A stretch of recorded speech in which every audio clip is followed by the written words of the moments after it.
accountable and bringing the voices of the community forward. Well, from now on, police precinct councils will be interviewing candidates for precinct commander roles. When a precinct commander spot comes open, the department will provide, the commissioner will provide to the police precinct council in that area 3 to 5 candidates, folks who are ready to serve and lead, folks that represent the diversity of this city, and the precinct council will interview each of them and provide feedback to the commissioner. Commissioner will make an ultimate decision and then work with the precinct council going forward to make sure that new leader takes over effectively. And then the precinct council will have an ongoing role, as always, but formally as well, in evaluating the work as that person goes to the important task of making the community safe and bringing the larger community in. This is unprecedented in the history of the NYPD. We're bringing the voices of the community forward to determine who would be the right leader. And that's going to, I think, help in a myriad of ways. It's going to improve dialogue. It's going to improve accountability. It's going to give folks a sense of real buy-in. I think it's going to help us improve the work on the ground and deepen that bond. Now, I like to give credit where credit is due. And this idea is something that I heard first with passion from the borough president of Brooklyn, Eric Adams, who, as many of you know, was a police officer for over 20 years and cares deeply about changing the paradigm, changing the culture of policing. And so I want to thank him for planting this seed, offering this idea that has now come to fruition and will be the policy of the NYPD from this day forward. And I want to welcome him to offer his thoughts on this important announcement. Welcome, Borough President Eric Adams. Thank you, Mr. Mayor, for bringing us all here today on this important issue of police-community relations. Anytime we can have a real discussion about the challenges we face in a productive, honest way is a time well spent. As many of you know, I joined the NYPD as a young man 35 years ago. It's almost hard to believe, but the goal was to change it from the inside. Sometimes I would wear a bulletproof vest, policing communities at night, and then lead marches for police reform during the day. And as an elected official, I have fought for structural reforms to policing at the state and city level. Some of you might know also that at 15, I was beaten by police in a precinct house. So to sit here today with you, Mr. Mayor, as the Brooklyn Borough President, and discuss how we can give communities, especially lower income communities with higher crime rates, like the one I grew up in South Jamaica, Queens, a role in choosing their precinct commander is a personal one for me, and I cannot thank you enough. We cannot have true public safety without public confidence in our police department. Community policing must be responsive to what a community wants and needs. This is true now as it ever was. And sadly, I think we have taken a step backward over the last year. That cannot happen.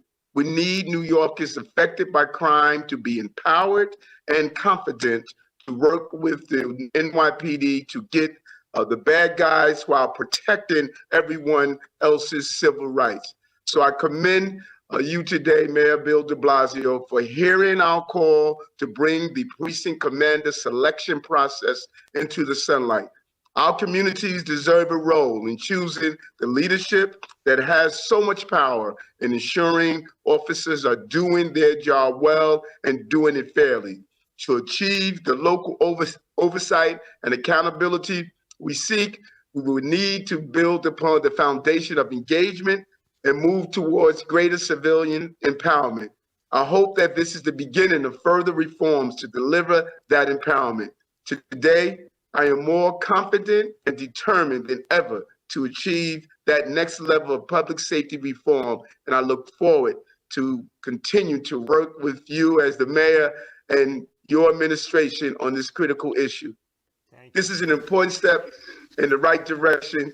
It's an important step for more just, accountable police department There's still a road ahead of us, but we must walk down it together to be successful for a safer, fairer city. Thank you for hearing the call. Thank you for acting upon it. And thank you for understanding how important this moment is. And it's a proud moment for me and all New Yorkers. Thank you. Thank you so much, Borough President. And look, again, thank you for, as always, you've offered many important ideas to me over time. Thank you for putting this idea forward with great energy and helping me see what it could mean for our communities. And yes, this is one of many reforms to come in the coming weeks and months. This is just a beginning, I assure you. Thank you so much. And now I want to turn to a leader who has really had her finger on the pulse of our communities in so many ways, in the extraordinary advocacy work she does and the extraordinary work of making sure people get the human and social services they need, but also in her recent work, leading an effort to bring the voices of communities forward to talk about what they need to see in the NYPD going forward. What kind of reforms, what kind of relationship, what kind of changes, what's working, what's not working, and constructively creating the pathway forward. So Jennifer Jones Austin has been a leader on so many fronts, and she's played a particularly important role in the last months helping to bring forward the voices of communities so we could hear what we need to do to make these changes. My great pleasure to introduce Jennifer Jones Austin. Good morning, Mr. Mayor, and thank you for recognizing my efforts. I'm trying to keep up with many of you, do my best for the community. I feel very honored this morning to be what I believe is maybe the first person to publicly thank you and Borough President Adams and Commissioner Shea for hearing our communities and taking another meaningful step forward to realize what I believe is a shared vision of policing, community policing that is safe and fair and just. That the community will now have a voice and a role in selecting their NYPD police precinct commanders has the potential, I believe, to be a real game changer. It's going to help build deeper relationships and trust and accountability of officers to New Yorkers, especially in communities that have been over-policed and racialized for far too long. I believe this, along with other policing reforms that you've recently announced, such as the discipline matrix, establishing clear guidelines and penalties, particularly for the most egregious violations by police officers, these all represent significant steps forward.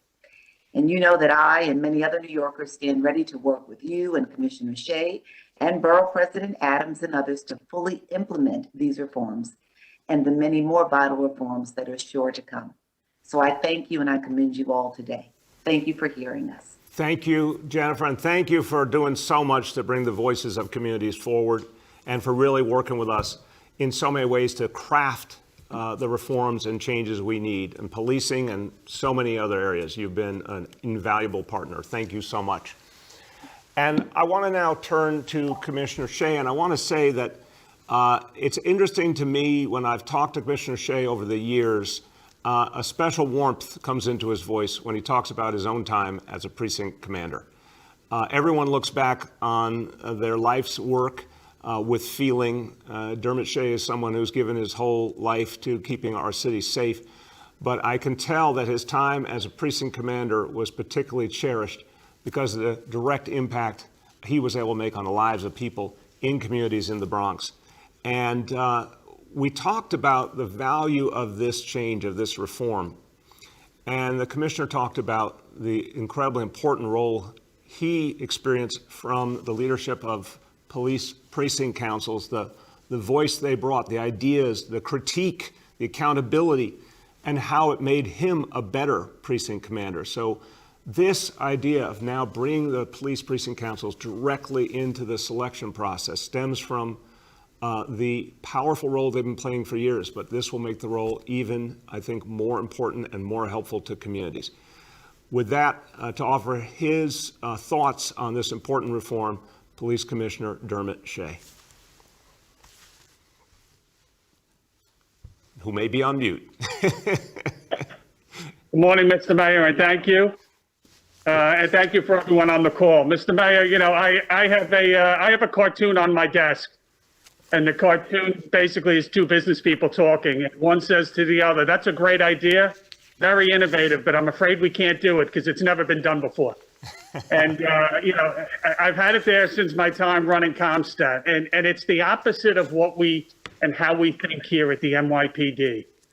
When you talk about today's announcement and the discussions that we've had, you know, I want to start out by thanking Jennifer and Jennifer as well as Eric, but Jennifer, Arva, and Wes, you know, I asked them to take a chance and trust us a couple months ago. And I'm so glad that she and Wes and Arva did. I think that, you know, we've already started to see some positive things come out of this reform process as we go around the city. And Jennifer was literally shoulder to shoulder with us as we heard New Yorkers' concerns. And this announcement today is one of the things, and that's why I was so behind it. It's one of the things that we heard over and over in New York City.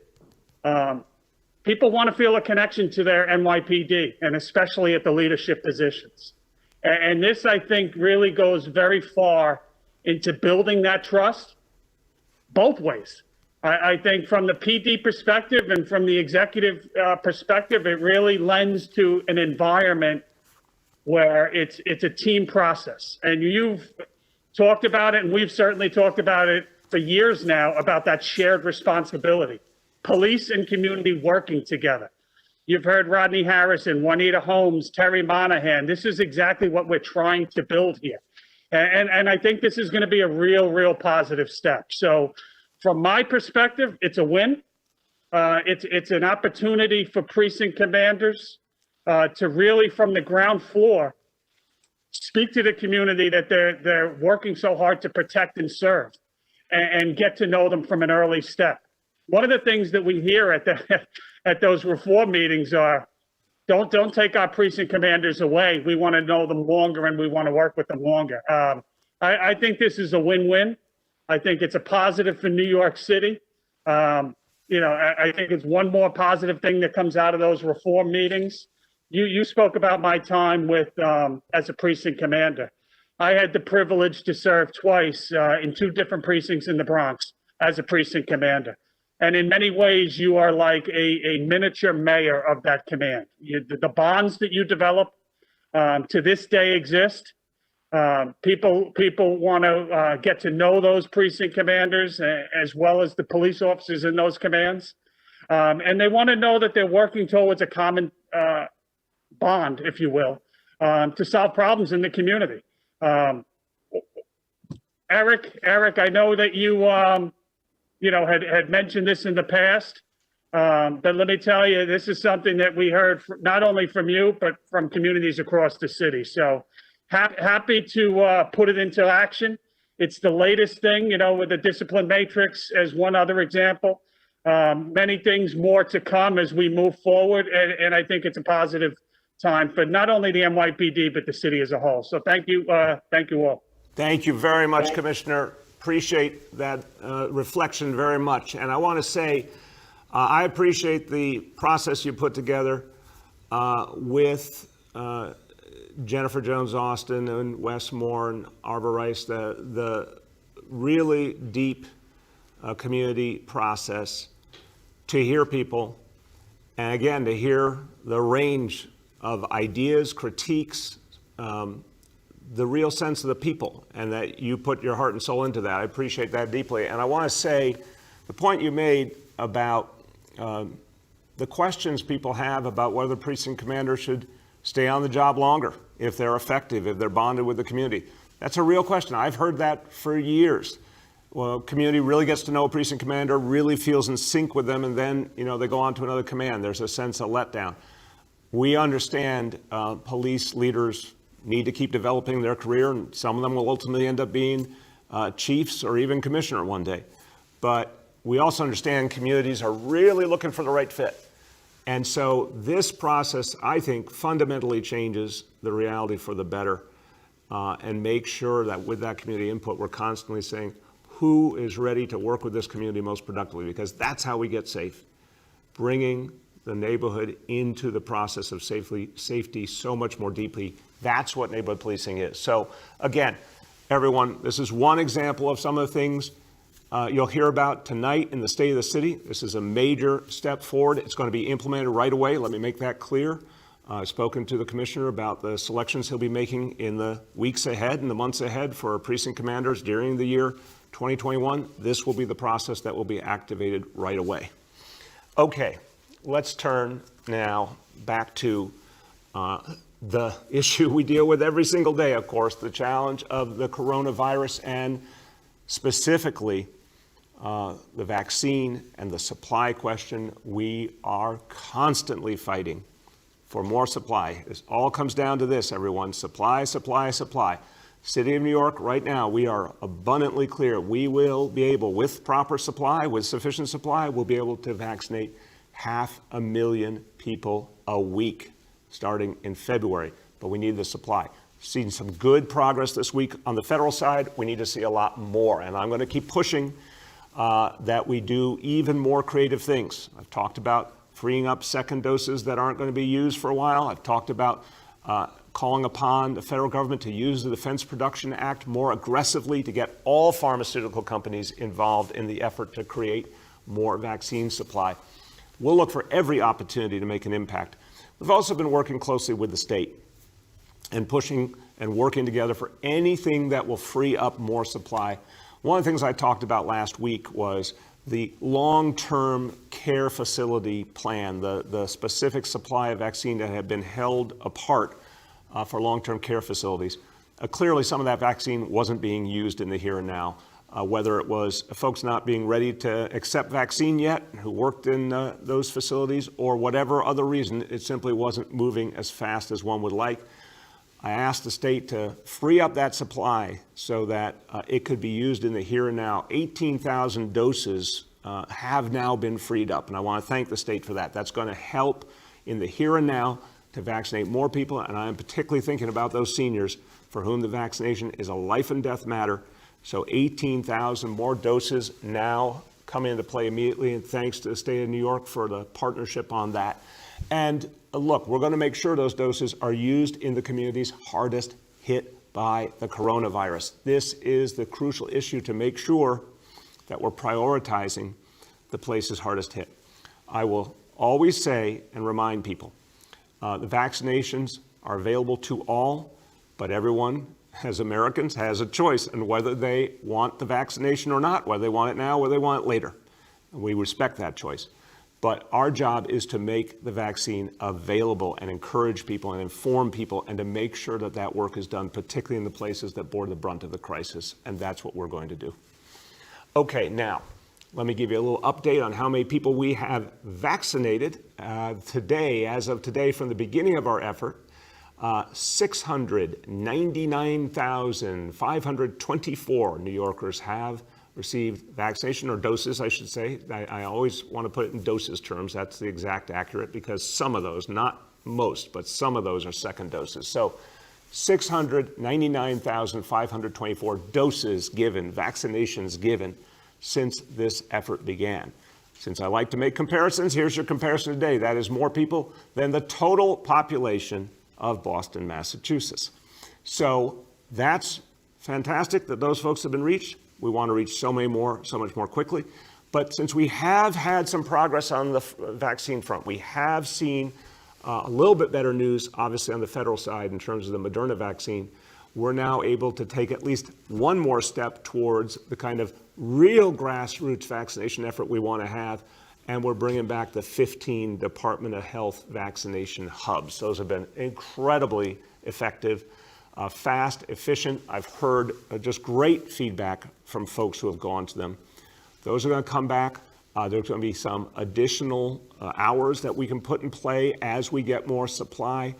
This is going to be one of the pieces that really helps us pump up this effort. But again, we can't go to full strength until we have the supply. And when we do, then we get to go deep into neighborhoods, deep into the grassroots with the kind of vaccination effort that is convenient and encouraging to people, particularly in the neighborhoods hardest hit by COVID.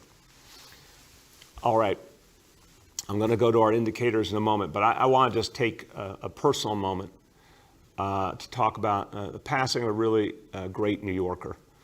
And I'll say to folks at the outset, you know, there are some people who are just full of life and spirit, and maybe even a little bit ways, a little mischievous. This is a great example. George McDonald, a guy with so much heart, so much personality. I got to know George about 20 years ago when I first became the chairman of the General Welfare Committee in the City Council, working on issues like homelessness. This guy, all heart, all creativity, didn't start out his career assuming he'd be helping the homeless, but his heart was moved, and he made it his life's work, and had, over the years, had tremendous impact helping homeless folks get their lives turned around, back on their feet, always with real respect and devotion for everyone's humanity. A funny, warm guy. I have to say, I liked George McDonald so much, even though we ran against each other for mayor. And this is maybe a little point about the civility that needs to be a part of our lives. We happened to both be candidates in the same contest for mayor in 2013, but it didn't interfere with our friendship one bit. Amongst the amazing things George did was the creation of the Ready, Willing, and Able initiative. I think most New Yorkers have had an opportunity to see these good men and women out there making our city cleaner, helping our communities while turning their lives around. This is a great New York City success story. In the State of the City, I'll be talking about taking some of the inspiration we got from the Ready, Willing, and Able initiative and turning it into something that will be an important part of our recovery. But look, George McDonald, a great New Yorker who made a great impact, a great human being, and a real friend. George, rest in peace. Okay, let's talk about our indicators for the day. And I'm going to make sure that we highlight something that had been a part of our indicators for a long time and ended up being left out. We're going to put it back in because it's an important piece of information for people to know. So indicator number one, daily number of people in New York City hospitals for suspected COVID-19. That number today, 279 patients. But the point, and this was really a prevalent question some months ago back during the summer, was what percentage of those folks are COVID positive? Well, the most recent information, about 66%. And then the hospitalization rate. We'll go to that as well. The hospitalization rate, 5.15 per 100,000. Number two, new reported cases on a 7-day average, 4,621 cases. Number three, the percentage of people testing positive citywide for COVID-19, the 7-day rolling average, 8.08%. Okay, few words in Spanish. Hold on. Esta noche, los neoyorquinos van a escuchar los planes que tenemos este año para nuestra ciudad. El año pasado fue difícil, pero tenemos confianza en que este año muchas cosas van a cambiar para bien. Estamos en el camino no solo de recuperar nuestra ciudad, sino de construir una ciudad mejor para todos nosotros. With that, let's turn to our colleagues in the media, and please let me know the name and outlet of each journalist. We'll now begin our Q&A. As a reminder, we're joined today by Dr. Choksi, by Dr. Katz, and by Senior Advisor Dr. Jay Varma. The first question today goes to Andrew Siff from WNBC. Good morning, Mr. Mayor, and everyone on the call. I'm not sure I follow the math in terms of getting to 500,000 vaccinations a week in February based on the allocation that you're currently getting, and even with the 17% or 16% increase next week. How do you get anywhere even close to what you're shooting for unless there's some kind of dramatic increase that we're not currently seeing? Yeah, Andrew, I appreciate the question, but I've known you a long time, so you won't take it personal if I say I don't want you thinking too small here and just thinking in the moment. Goals are goals, visions are visions, plans are plans. We're not stuck in the moment. Right now, our country is not providing us with enough vaccine. But we have a new president of the United States, just days into his administration, who's totally devoted to changing that situation. He has activated the Defense Production Act. He is already freeing up more supply. I am convinced you're going to see, and I've had multiple conversations with members of the Biden administration, you're going to see major changes in the supply reality in the coming weeks. I also know that the Johnson & Johnson vaccine is a double game changer. It could be here in a matter of weeks, and it's single dose. Changes the whole reality. So I'm saying we are ready to give 500,000 vaccinations per week. We need the supply, but we're ready to do it. We're having all the pieces in place to do it. And I believe that supply of vaccine will grow constantly over the coming weeks. It has to, just based on the vision the president's put forward. He and his team have to find a way to make supply grow. And so I'm confident it's coming, and we better be ready for it. Go ahead. Medical experts to weigh in on this to clarify. Separate and apart from the extra doses you've now identified with the state allotment in the nursing homes, how many doses are there each day at city sites that get discarded because for whatever reason people aren't showing up for their appointments, or there's extra doses in the bottles? Whatever it may be, we've seen reporting that there are wait lists at your Worth Street site and people get last minute calls. So what we're trying to get at here is, even with the scarcity right now, aren't you also discarding doses every single day? I'll turn to Dr. Katz and then Dr. Choksi, but I'll say this, Andrew. Obviously, our goal is to use every single dose, and there's been clear contingency plans put in place, I should say, to make sure that happens. And I know the healthcare professionals in these vaccination sites are adamant about wanting to use every dose. I'm sure sometimes things don't work as planned, but I know there's real commitment there. Dr. Katz, first talk about your sites, then Dr. Choksi, talk about yours. Mr. Mayor, you're absolutely right. We have not had a problem with having to waste doses. We maintain an appointment system so we know how many people are coming in, how many vaccines we're going to get out of each vial, and then we book additional appointments. We look toward the end of the day. We figure out how much we have left for the rest of the day, and we get additional people who fit the criteria so that we don't miss any doses. Also, sir, of course, at the 24-hour centers that you have set up, that isn't even a problem because they can keep running all of the time. And that's why it was such a great idea to do 24-hour centers. Thank you. Thank you. Dr. Choksi. Yes, sir, and thank you. That's exactly right. I'll just reiterate, the goal, of course, is to use every single possible dose that we can, because each shot brings us closer to our goal of beating back this terrible pandemic. The three ways in which we have operationalized this, as Dr. Katz alluded to, is number one, for any extra doses in vials. Number two, for the rare circumstances when someone doesn't show up for their appointment. And then number three, at the end of the day, when there are doses remaining in specific vials that have been opened. So those are the pool of extra doses that we always plan to match up eligible people to. And that's the standby or the wait list and other means that we have to ensure that that we take advantage of every single dose. Thank you. The next is Emily from New York One. Good morning, Mr. Mayor. Hey, Emily, how you been? I'm well. I hope you're well, too. Some questions on behalf of my colleagues, please. A New York One investigation that was conducted found discrimination against families experiencing homelessness when they sought to use the voucher to seek housing. Your reaction to this discrimination, please, and whether you support a bill by Councilmember Levin to increase the voucher to Section 8 levels.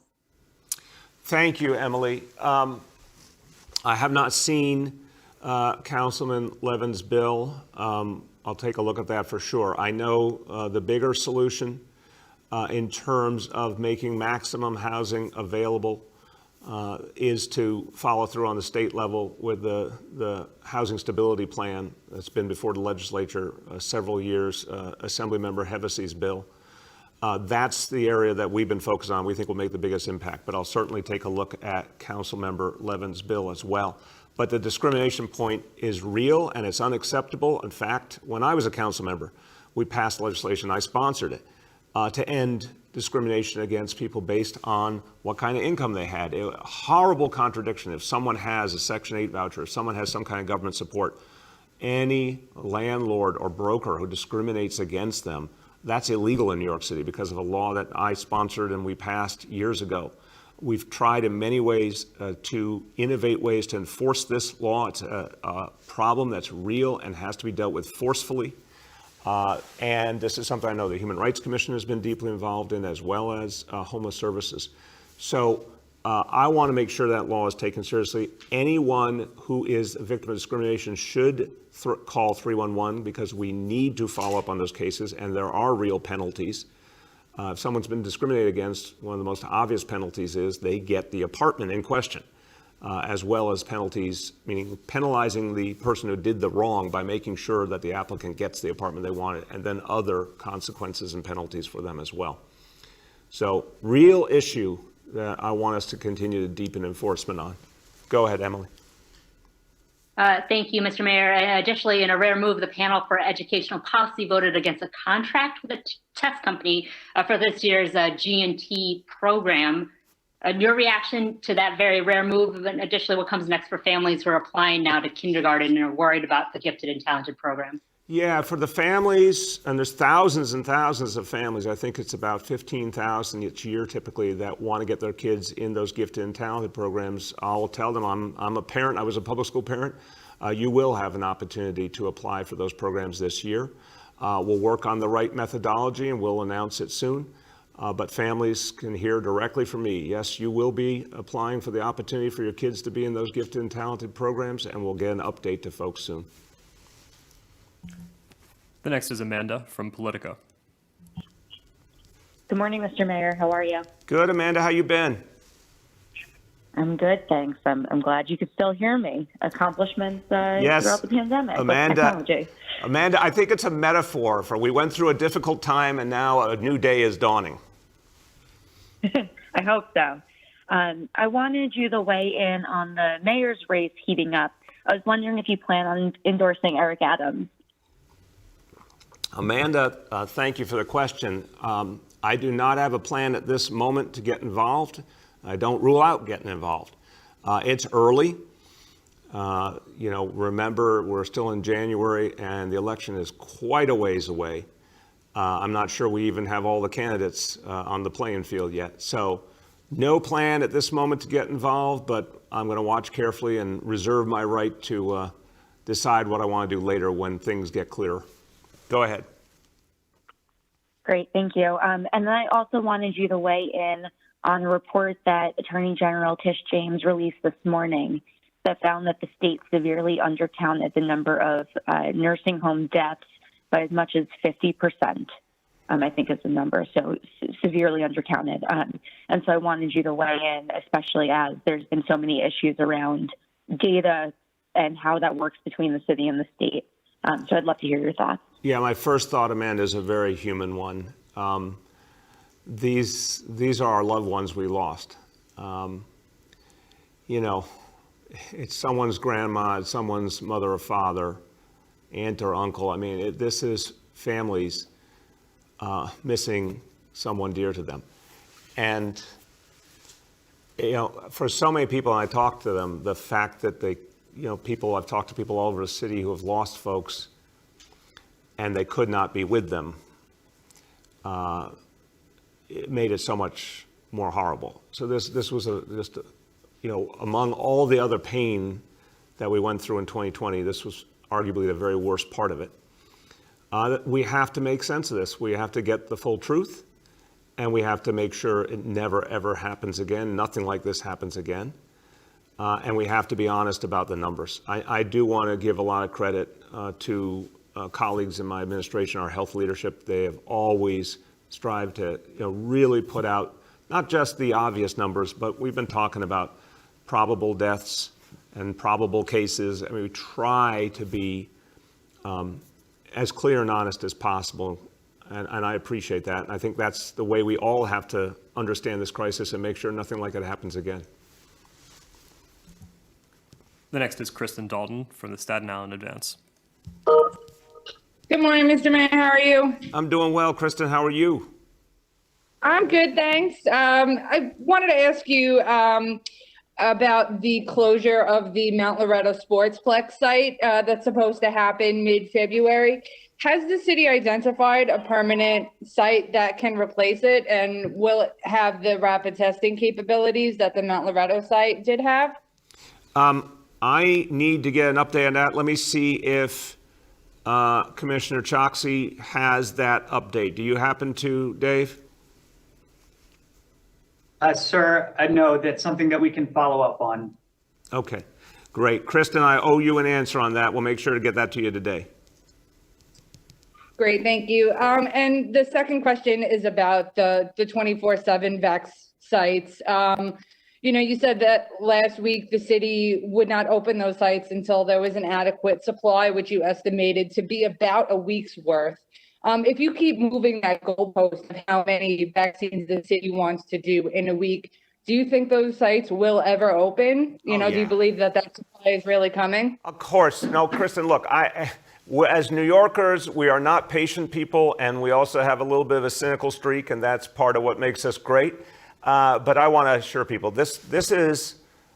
we had a very good story, which is the city of New York was able to ramp up vaccination. At the high point, we got close to 250,000 in a week.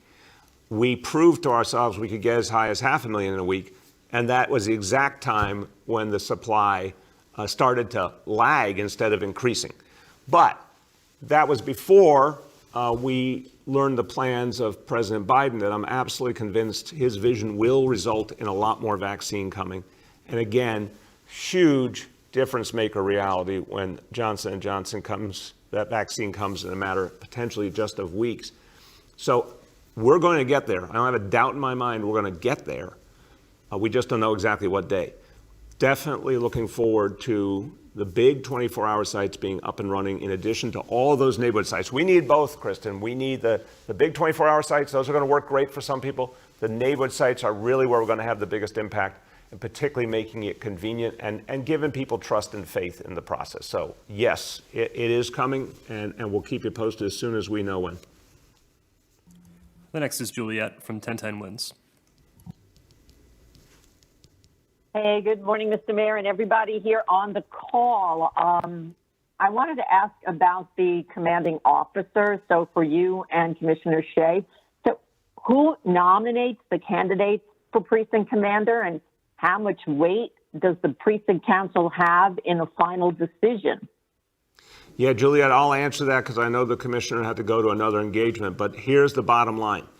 The commissioner in this process, and again, this process starts immediately. So for all new precinct commander selections going forward in the year 2021 and for the future, this is how it's going to happen.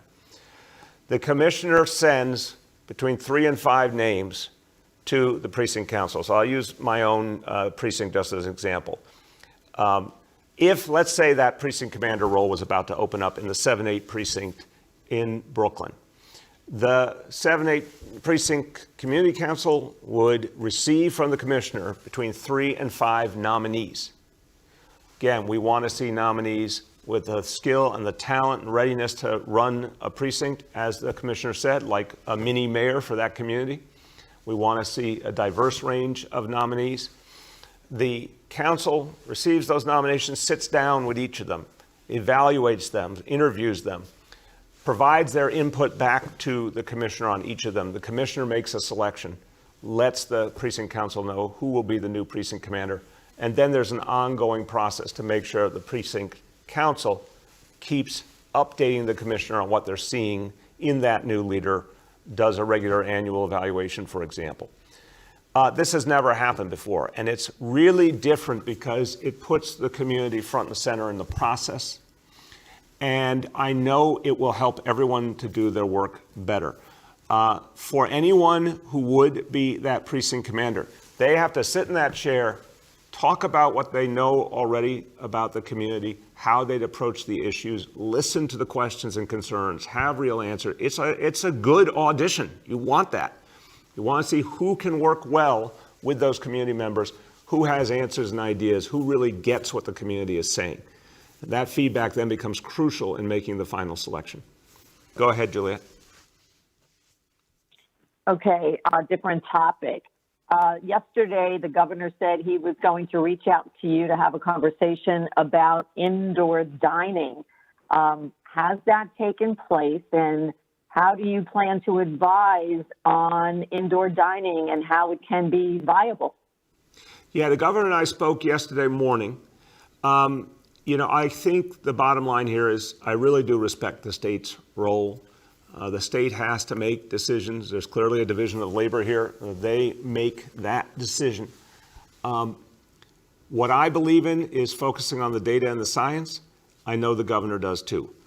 What I also feel as a human being, as a New Yorker, of course I want our restaurants to come back strong. The restaurants are a big part of my life. I love our restaurant community. I think about the restaurants in my neighborhood that I miss going to.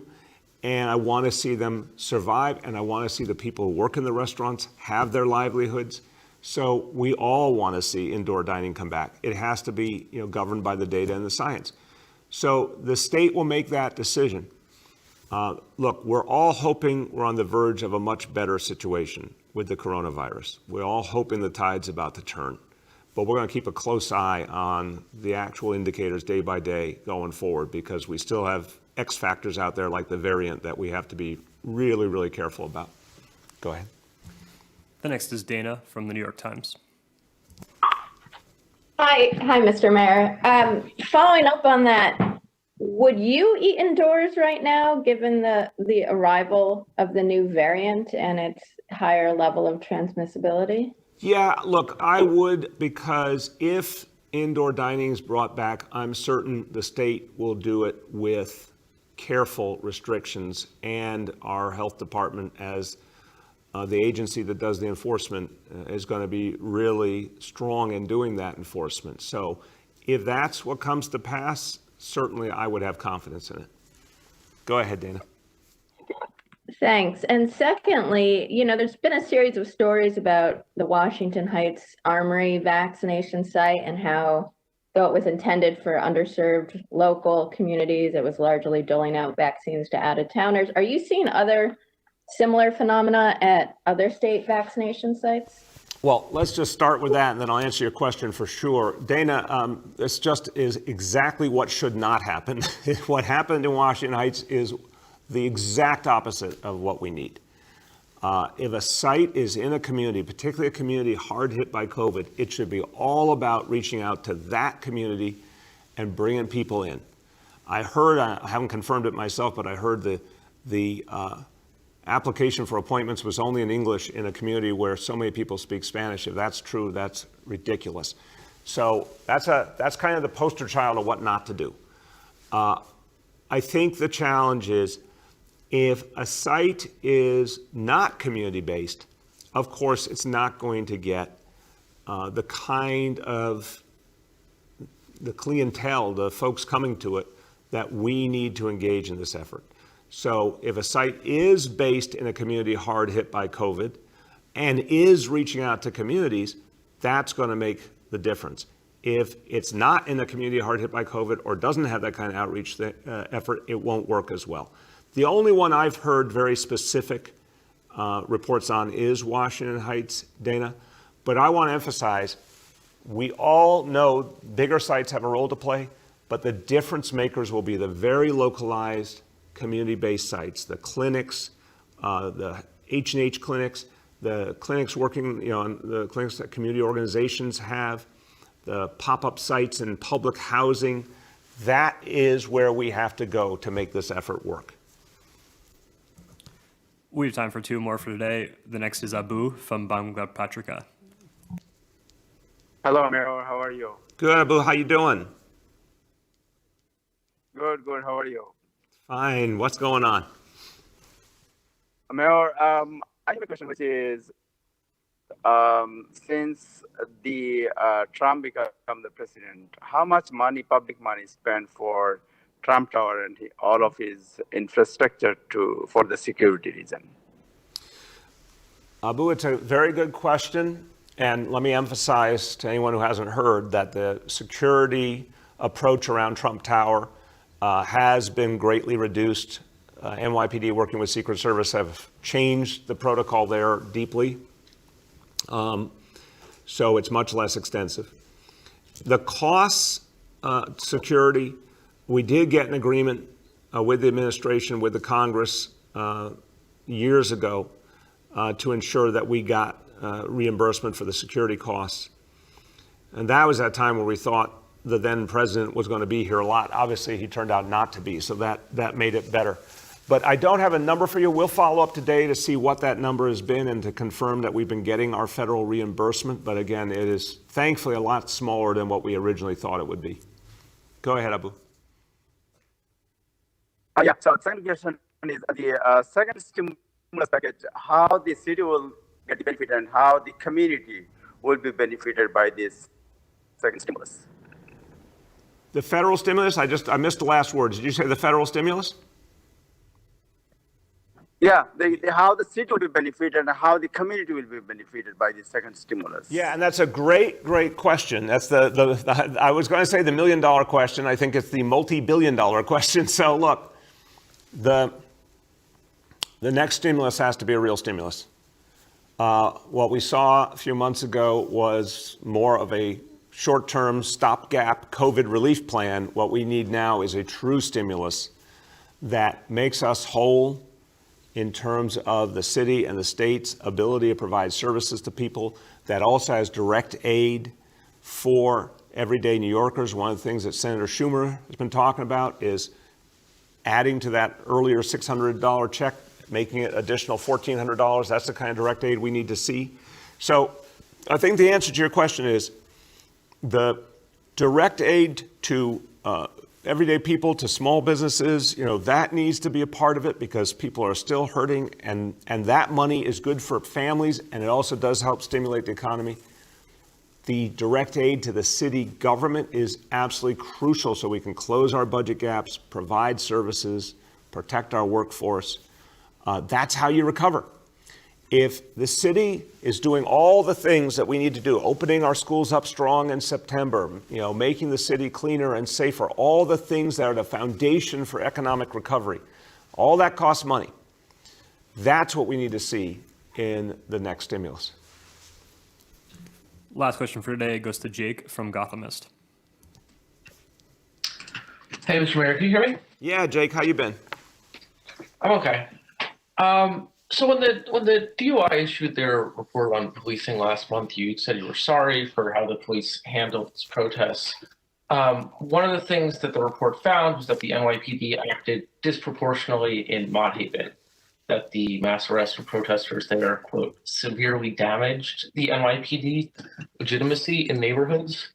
But as recently as October, Commissioner Shea has said that he would refuse to apologize for the NYPD's actions there.